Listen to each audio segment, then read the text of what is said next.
Hola, soy Carlos Ghioldi y voy a leer un capítulo que escribí para el libro Maestras Argentinas.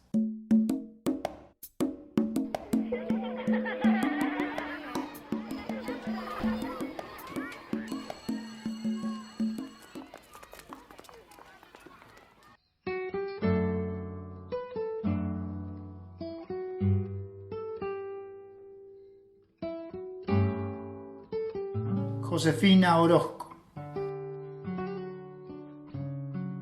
El mendozazo y la lucha docente.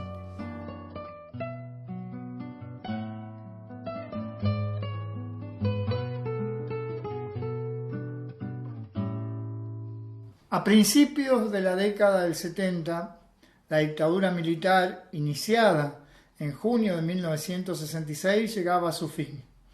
En 1972 se produjo en la ciudad de Mendoza una de las acciones de masas que terminó con ese periodo de gobiernos militares, dando paso al proceso electoral de marzo de 1973. En el lenguaje popular se lo bautizó Mendozazo. La vigencia del Estatuto de la Revolución Argentina por sobre las formalidades constitucionales, el estado de sitio, las leyes de represión especiales y los bandos permitiendo el juzgamiento militar sobre la población civil, eran algunas de las características destacadas del periodo dictatorial. Sin embargo, el propio golpe de 1966 había contado con el acompañamiento de un sector de la dirigencia de los sindicatos nacionales agrupados en la CGT, habilitando una tendencia dentro del gobierno militar que estaba dispuesta a conciliar con esas conducciones.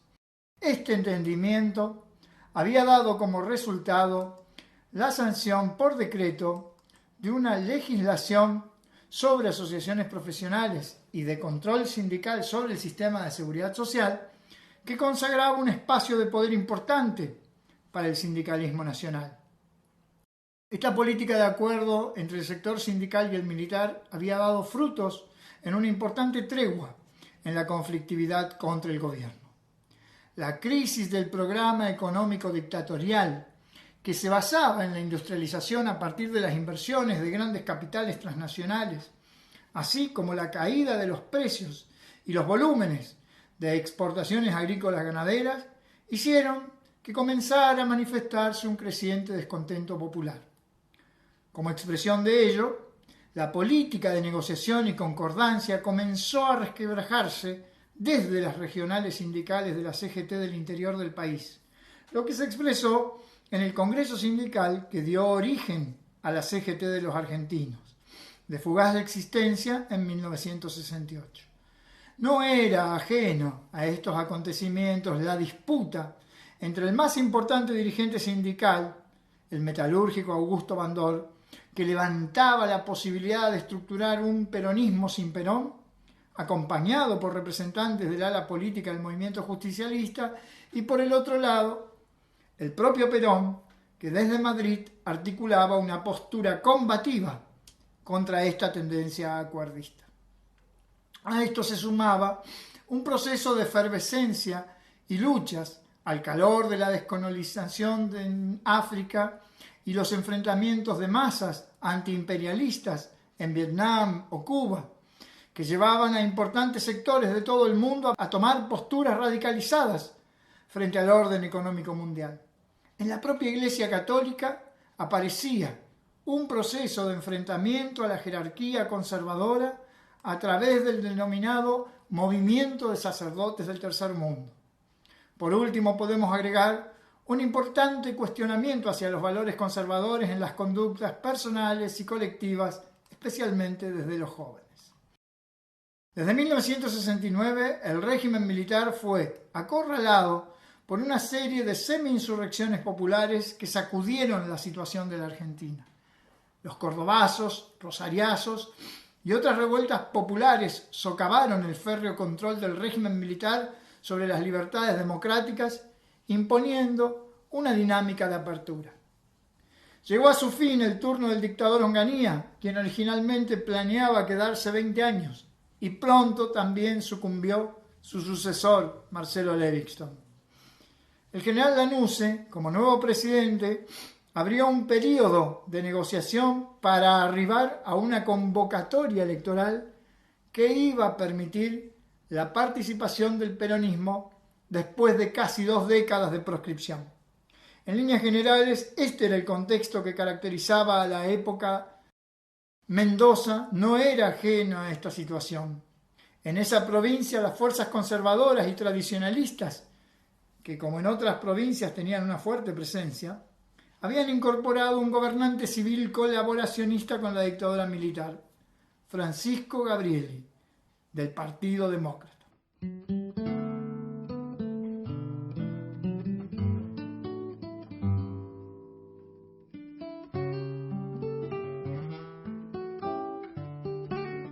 La lucha de los docentes mendocinos.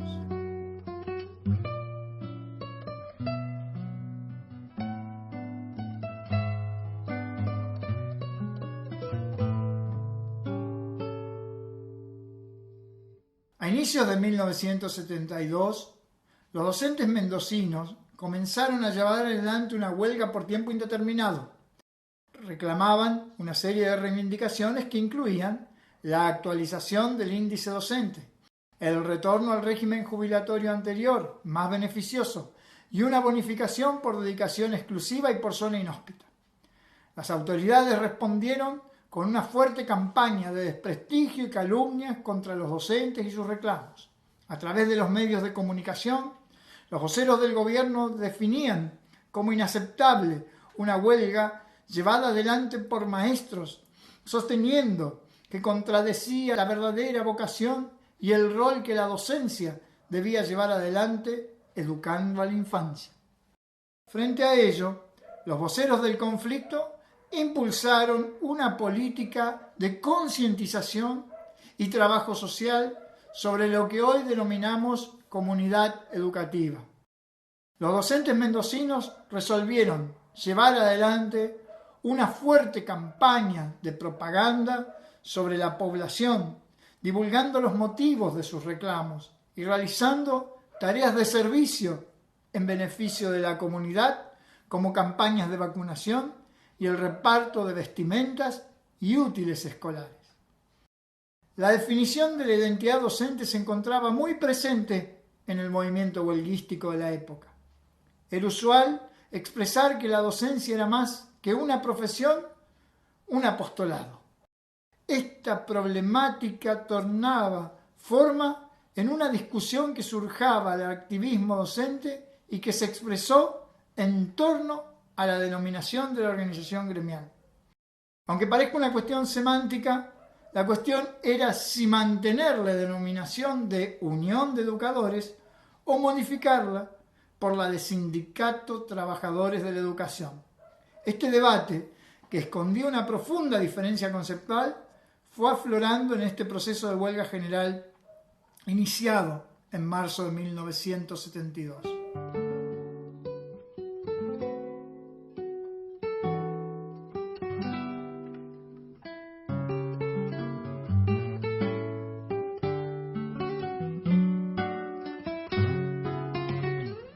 Una maestra que no abandona la lucha.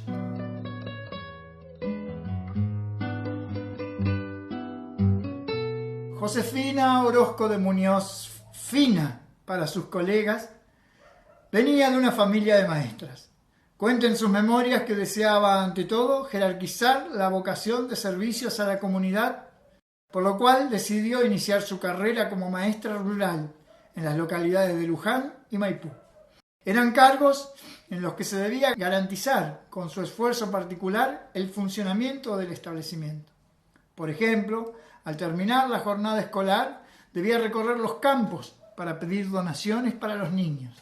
Si en esta tarea ponía el énfasis en el aspecto vocacional, al mismo tiempo hizo también sus primeras experiencias sindicales participando de la Unión Gremial de Educadores de la provincia. Un camino que compartía con una parte de las docentes de aquellos años, no sin contradicciones entre el mandato social y el reclamo gremial.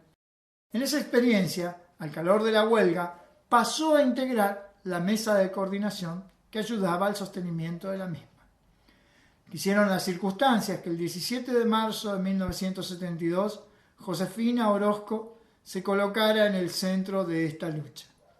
En una jornada en la cual fueron detenidos el secretario general del sindicato, Marcos Garcetti, junto a otros dirigentes, en medio de un intimidatorio despliegue represivo que impedía el acceso a la Casa de Gobierno, Josefina realizó una sentida arenga ante sus compañeros, donde definió la continuidad de la lucha y el fracaso del golpe represivo.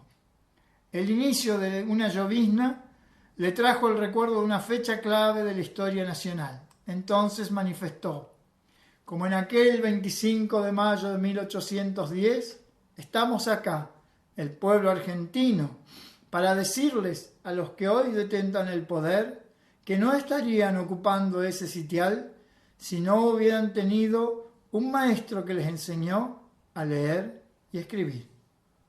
La demostración de fuerza contra esas maestras que gozaban de una importante estima social y la firmeza de Josefina y sus compañeras generaron un mayor desprestigio del gobierno. El acompañamiento al reclamo no decayó y el 24 de marzo hubo una gran movilización del gremio frente a la Casa de Gobierno. El gobernador Gabrieli decidió judicializar a un grupo de maestros con la intención de quebrar la firmeza de la huelga, iniciando una serie de causas penales contra destacados activistas del reclamo. Pero también este nuevo intento de quiebre fue resistido.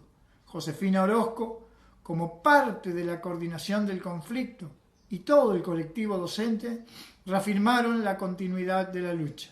En años posteriores, al recordar estos momentos, la compañera destacó que esa actitud de firmeza no era una destacada cualidad individual, sino que surgía de una sólida postura colectiva.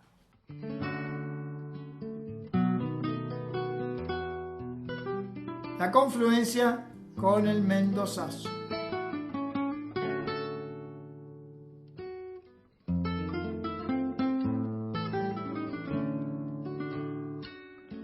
En 1972 también estaba en curso una creciente ola de reclamos salariales de diversos gremios de trabajadores de la provincia, a lo que vino a sumarse un aumento de tarifas eléctricas de la mayorista Agua y Energía, que fue trasladada en su totalidad a los usuarios por el gobierno provincial.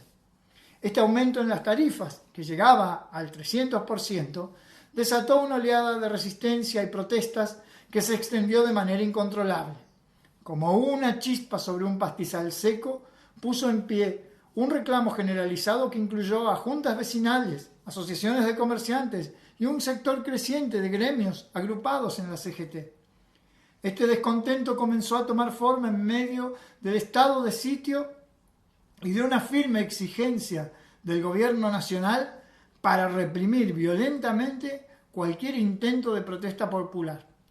El 31 de marzo, una reunión multisectorial puso en pie el movimiento de resistencia, creándose una comisión por el no pago, que difundió un popular eslogan de propaganda de la época mediante la pegatina de carteles y obleas que decían: «Yo no pago la luz, ¿y usted?». El 2 de abril, una importante concentración y movilización popular exigió ante la Casa de Gobierno y la sede de la empresa Energía que se derogue el tarifazo. La presencia de la CGT y de varios gremios aumentó la combatividad del reclamo, y fue desde la CGT que se convocó a una protesta unificada para el día 4 contra el aumento de tarifas, pero también en consonancia con los reclamos contra la carestía de la vida y por mejoras salariales.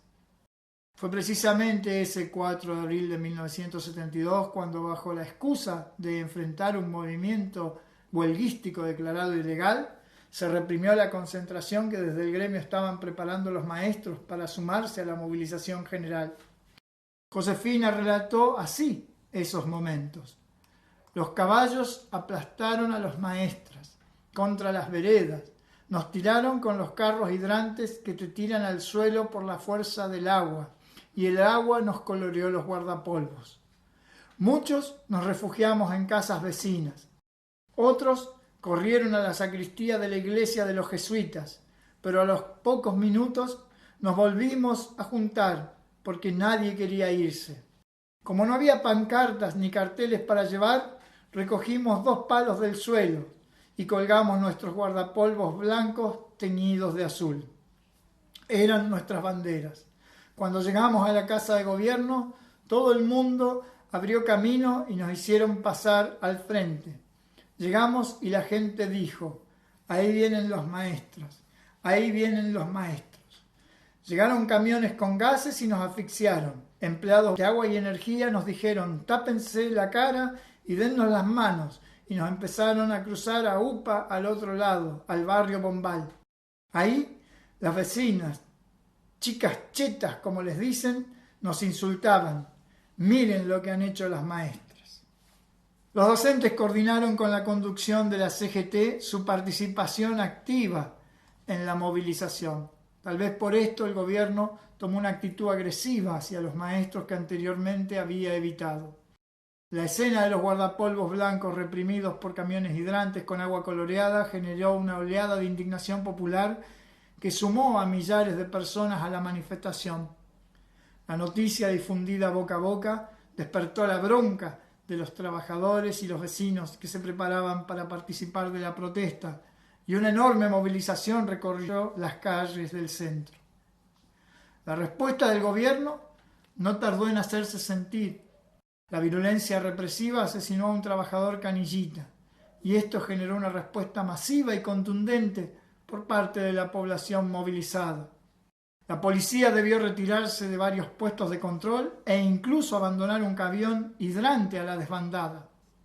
El pueblo y los gremios tomaban el control de las calles. El gobernador presentó su renuncia y el aumento de tarifas fue derogado. Josefina hace este balance: el mendozazo fue como un baño de sangre para los maestros. Entendimos que las luchas debían darse junto al pueblo. 3 trabajadores muertos, decenas de heridos y centenares de detenidos fue la otra parte del saldo de esa acción criminal de la dictadura.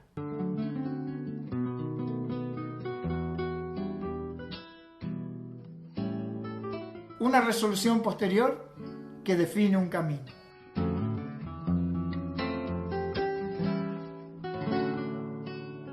A poco tiempo de estos acontecimientos, en medio de nuevas protestas por derechos salariales y condiciones de trabajo, se fundaba en Mendoza el Sindicato Unido de Trabajadores de la Educación.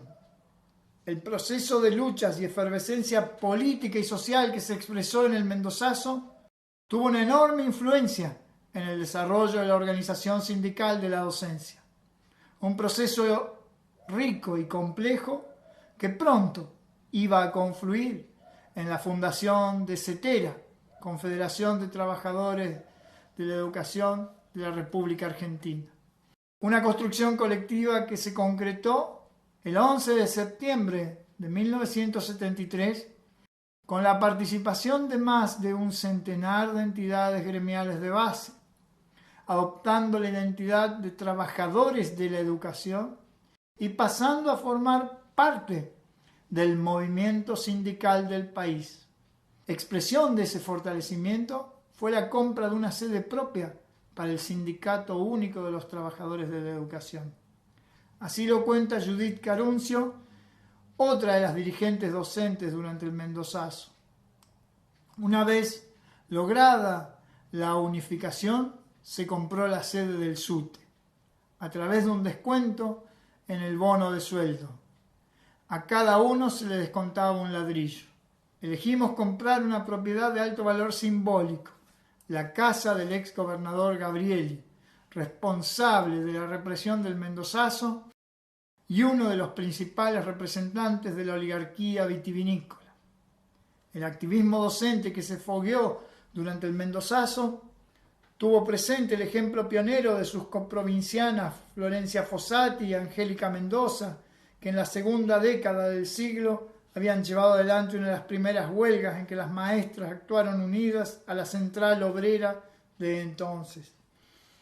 En palabras de Caruncio, la lucha de Fossati y las maestras del 19 eran nuestras banderas, nuestros héroes, nuestros íconos. Conocíamos la historia y con esas banderas marchábamos muy orgullosas. La creación de CETERA como instancia nacional de organización, logro histórico de todo el magisterio argentino, no puede escindirse de los largos años de resistencia de los docentes a los embates contra la educación pública de la dictadura militar surgida en 1966. Como hicieron la señorita Fina y los maestros mendocinos cuando sus guardapolvos coloreados se convirtieron en banderas y aprendieron para luego enseñar su más preciada lección, que las luchas deben darse junto al pueblo.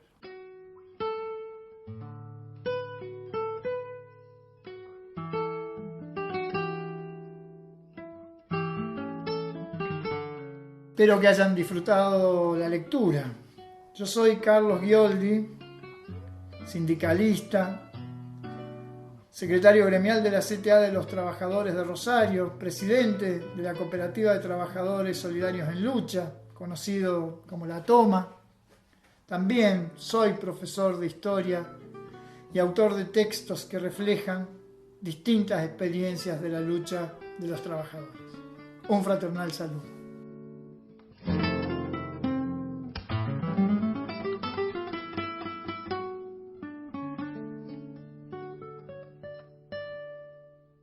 En ese momento nos comunican que han tomado preso a nuestros dirigentes Garcetti y Quintana. Y decidimos venir a la Casa de Gobierno. Llegamos a la fuente que estaba a nuestra izquierda en aquel momento, y al ver a los maestros rodeando la fuente y que tenían paraguas puestos porque lloviznaba, entonces yo miré los paraguas y ahí me inspiré porque yo no llevaba ningún discurso preparado. Y dije, como en aquel 25 de mayo de 1810, estamos acá, el pueblo argentino, para decirles a los que hoy detentan el poder que no estarían ocupando ese sitial si no hubieran tenido un maestro que les enseñó a leer y a escribir.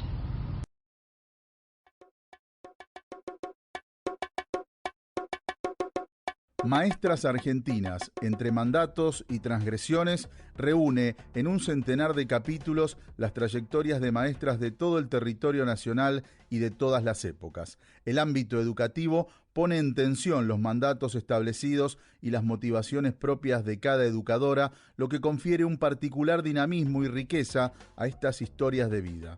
Algunas maestras fueron obedientes reproductoras del mandato estatal, otras eligieron rumbos críticos, problematizaron la tarea docente, abrevaron en teorías renovadoras, bregaron por la inclusión, desarrollaron experiencias de educación no formal, cargaron sobre sus espaldas las escuelas rurales, eligieron alfabetizar en villas y en contextos de encierro, o fueron pioneras en la educación para personas con discapacidad. Muchas rechazaron el modelo patriarcal que las limitaba al hogar y el aula, ocupando nuevos espacios en el periodismo, la literatura, el arte, la universidad, el parlamento y otros. Están presentes también las maestras que lucharon por la educación pública, común, laica y gratuita, y aquellas que, asumiendo su condición de trabajadoras, impulsaron la organización sindical. Asimismo, las que soñaron con una sociedad más justa y se transformaron en militantes socialistas, anarquistas, comunistas, peronistas o radicales, así como en feministas, ecologistas y defensoras de los derechos humanos. Ya en el siglo XXI llegan por primera vez a las aulas maestras de los pueblos originarios y disidencias sexuales. Todas estas historias van tejiendo la trama de una historia desde abajo de la educación en nuestro país. Maestras Argentinas es un proyecto colectivo. A las más de 80 autoras y autores de los diferentes capítulos se suman numerosos intérpretes que a través de la narración oral hacen posible este audiolibro. Eduardo Mancini y Mariana Caballero fueron los compiladores y la edición es una producción conjunta del Centro Cultural La Toma, la Asociación Civil Inconsciente Colectivo y la Cooperativa de Pensamiento Margarito Tereré. Este material es de difusión libre.